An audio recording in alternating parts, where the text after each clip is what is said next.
ہندوستان کے شہروں میں ہندو مسلم فساد کوئی نئی یا عجیب چیز نہیں تھی، لیکن جس پیمانے پر کلکتہ میں خون کا بازار گرم ہوا اس نے سب کو ورطہ حیرت میں ڈال دیا۔ یہ دو فرقوں یا دو گروہوں کی لڑائی نہ تھی، یہ دو قوموں کی جنگ تھی۔ بر صغیر میں پہلی بار دو قومی نظریہ بساط سیاست سے نکل کر میدان کارزار میں نمایاں ہوا۔ اس گریٹ کلکتہ کلنگ نے مستقبل کے نقشے پر بڑے گہرے اور دور رس اثرات مرتب کیے۔ اس کا سب سے پہلا اثر عبوری حکومت کی تشکیل پر ہوا۔ کیبنٹ مشن کی سفارش کے مطابق لارڈ ویول کانگریس، مسلم لیگ اور دوسری اقلیتوں کے نمائندوں پر مشتمل مرکزی کابینہ بنانے کی تگ و دو میں تھے۔ یہاں پر بھی کانگریس کی یہی خواہش اور کوشش تھی کہ وائس رائے کانگریس کو عبوری حکومت میں شامل ہونے دے۔ اس کے بعد مسلم لیگ سمیت دوسری جماعتیں وائس رائے کی دعوت پر نہیں بلکہ کانگریس کے ساتھ مل کر شرائط طے کر کے کابینہ میں شریک ہوں۔ مقصد یہ تھا کہ ہندوستان کی گدی پر بیٹھنے کا حق صرف کانگریس کا ہے، باقی جماعتیں اس کی خوشنودی حاصل کر کے محض طفیلیوں اور حاشیہ نشینوں کی حیثیت سے حکومت میں شامل ہو سکتی ہیں۔ لارڈ ویول اس چکمے میں آ گیا اور اس نے کانگریس کے نمائندوں کو عبوری حکومت میں شامل ہونے کی دعوت دے دی۔ گاندھی جی کا نخل تمنا ایک دم سرسبز ہو گیا۔ جب کسی نے ان سے پوچھا کہ عبوری حکومت میں مسلم لیگ کی شمولیت کا کیا بنے گا تو گاندھی جی نے خوشی سے چہک چہک کر جواب دیا کہ مسلم لیگ کو اب وائسرائے کی کانگریس کی طرف رجوع کرنا پڑے گا۔ جناح صاحب کو چاہیے کہ اس بارے میں وہ پنڈت نہرو سے انٹرویو مانگے۔ ابھی عبوری حکومت قائم نہیں ہوئی تھی کہ کلکتہ کا ہولناک فساد برپا ہو گیا۔ فساد کے اثرات کا جائزہ لینے کے لیے لارڈ ویول نے کلکتہ کا دورہ کیا تو اس کی آنکھیں کھل گئیں۔ وہ سپاہی پیشہ وائس رائے میدان جنگ کی نفسیات اور فن حرب کا تجربہ کار ماہر تھا۔ اس کے فوجی ذہن نے بڑی آسانی سے یہ اندازہ لگا لیا کہ کلکتہ میں ہندو مسلم فساد نہیں ہوا بلکہ سول وار ہوئی ہے، اور مسلمانوں کے جائز حقوق کو مزید پامال کیا گیا تو سارا بر صغیر ایک خوفناک خانہ جنگی کی لپیٹ میں آ جائے گا۔ لارڈ ویول دیانتدار سپاہی اور باضمیر سیاستدان تھا۔ کلکتہ سے واپس آ کر اس نے اخلاقی جرت سے کام لیا اور کانگریس سے مشورہ کیے بغیر مسلم لیگ کو عبوری حکومت میں شامل ہونے کی براہ راست دعوت دے دی۔ وائس رائے کے اس اقدام سے کانگریس کا سارا منصوبہ خاک میں مل گیا۔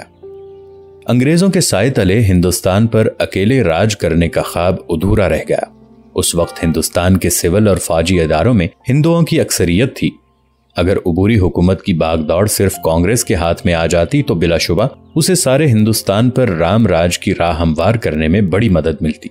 مسند اقتدار پر قبضہ کرنے کے بعد مسلم لیگ کو مستقل طور پر عبوری حکومت سے باہر رکھنا اس کے بائیں ہاتھ کا کھیل تھا۔ کانگریس کے ہاتھ میں ایسے جی حضوری مسلمان موجود تھے جو بڑے شوق سے انٹرم گورنمنٹ یعنی عبوری حکومت میں مسلم لیگی سیٹوں کی خانہ پوری کرنے کے لیے تیار تھے۔ اس طرح مسلم لیگی سیاست کا بڑھتا ہوا سیلاب سرکاری رکاوٹوں کی مدد سے اقلیتوں کی بند کھاڑی میں دھکیل دیا جاتا اور تسلسل حکومت کا بہانہ بنا کر کانگریس اپنے اس دعوے کو بھی مستحکم کر لیتی کہ ہندوستان میں وہ برٹش حکومت کی واحد جانشین ہے۔ لیکن وائس رائے کے بروقت اقدام نے ان تمام امیدوں پر پانی پھیر دیا۔ اس پر کانگریس نے بڑا کوہرام مچایا۔ طرح طرح کے ہیلے بہانوں کی آڑ لے کر گاندھی جی نے لارڈ کو بڑی سختی سے برا بلا کہا اور لندن میں برٹش گورنمنٹ کے پاس یہ شکایت لکھ بھیجی کہ وائس رائے کلکتہ کے فسادات سے بوکھلا کر بدحواسی کا مظاہرہ کر رہا ہے۔ وہ اعصابی تناؤ میں مبتلا ہے اور آئینی امور میں اس کی قوت فیصلہ کمزور پڑ گئی ہے۔ اس لیے ضروری ہے کہ وائس رائے کی مدد کے لیے انگلستان سے کوئی ایسا قانونی ماہر بھیجا جائے جو لارڈ سے زیادہ قابل اور صائب الرائے ہو۔ لارڈ ویول پر کانگریس کا یہ پہلا حملہ تھا۔ اس کے بعد کانگریسی لیڈر مسلسل اسی طاق میں رہتے تھے کہ جس طرح ہو سکے قدم قدم پر وائس رائے کو ہر معاملے میں ذکر پہنچائی جائے۔ ساتھ ہی ساتھ انہوں نے لندن میں اپنے بہی خواہوں کے ذریعے ریشہ دوانیاں شروع کر رکھی تھیں کہ لارڈ ویول کی جگہ کوئی ایسا شخص وائس رائے مقرر ہو جسے کانگریس آسانی سے کٹ پتلی کی طرح اپنے مفاد کی تار پر نچا سکے۔ کانگریس 2 ستمبر 1946 کو عبوری حکومت میں آئی تھی۔ 15 اکتوبر کو مسلم لیگ بھی اس میں شامل ہو گئی۔ مسلم لیگ کی شمولیت کانگریس کی مرضی کے خلاف عمل میں آئی تھی، اس لیے کابینہ میں ان دونوں کی رفاقت سے معاندانہ اور مخاصمانہ رنگ میں ڈوبی ہوئی تھی۔ عبوری حکومت 14 اراکین پر مشتمل تھی، 6 کانگریسی، 5 مسلم لیگی، 1 سکھ، 1 عیسائی اور 1 امور خارجہ اور کامن ویلتھ نہرو کے پاس تھے۔ ہوم انفارمیشن اور براڈ کاسٹنگ پٹیل کے پاس اور ڈیفنس ایک سکھ کے پاس جو ہر لحاظ سے کانگریس ہی کا کل پرزا تھا۔ کانگریس نے جان بوجھ کر فائنانس کا پورٹ فولیو مسلم لیگ کی وجہ سے ٹھونسنے کی پیشکش کی کہ مسلمان مالیاتی حساب کتاب میں کمزور مشہور تھے اور کانگریس کو امید تھی کہ وزارت خزانہ چلانے میں وہ بری طرح ناکام ہوں گے۔ خان لیاقت علی خان نے یہ وزارت سنبھال کر اس کو خوش اسلوبی سے قبول کیا کہ بہت جلد کانگریسی وزیر کف افسوس بننے لگے کہ انہوں نے فائنانس کا چارج دے کر بڑی فاش غلطی کی ہے۔ ہر حکومت میں وزارت خزانہ کا یہ ناخوشگوار فرض ہوتا ہے کہ وہ وسائل اور اخراجات میں توازن برقرار رکھے۔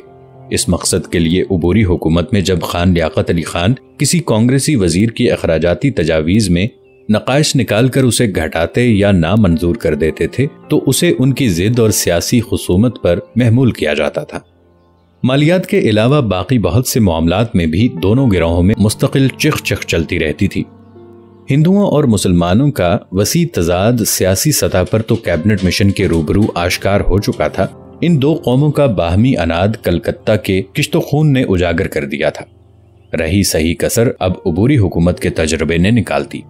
ایک طرف تو حکومت کے اندر مسلم لیگ اور کانگریس کی کشاکشی روز بروز زور پکڑتی جا رہی تھی، دوسری طرف بر صغیر کے کئی حصوں میں ہندو مسلم فسادات باضابطہ خون کی ہولی کھیل رہے تھے۔ کلکتہ میں مسلمانوں کے قتل عام کے بعد مشرقی بنگال کے ضلع نواکھلی میں فساد ہو گیا، جہاں 300 کے قریب افراد مارے گئے۔ ہلاک ہونے والوں میں اکثریت ہندوؤں کی تھی۔ اس واقعے کو ہندو پریس نے مبالغے کا رنگ چڑھا کر ایسے انداز سے پیش کیا کہ ہندوستان کے طول و عرض میں شدید بے چینی کی لہر دوڑ گئی۔ ہندو تو پہلے ہی بپھرے بیٹھے تھے، اب نواکھلی کو بہانہ بنا کر بہار میں جوابی کارروائی شروع کر دی۔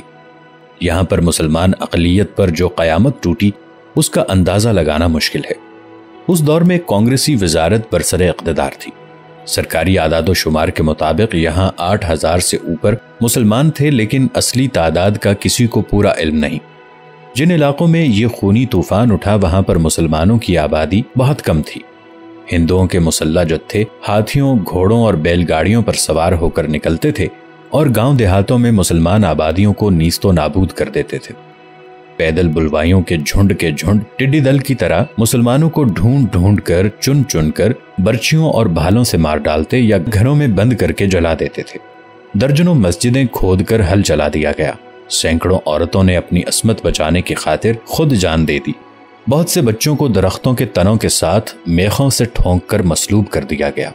ایک بھاری اکثریت کے ہاتھوں ایک قلیل بے ضرر اور بے یار و مددگار اقلیت پر ظلم و بربریت کی اس سے زیادہ گھناؤنی مثال ملنا محال ہے۔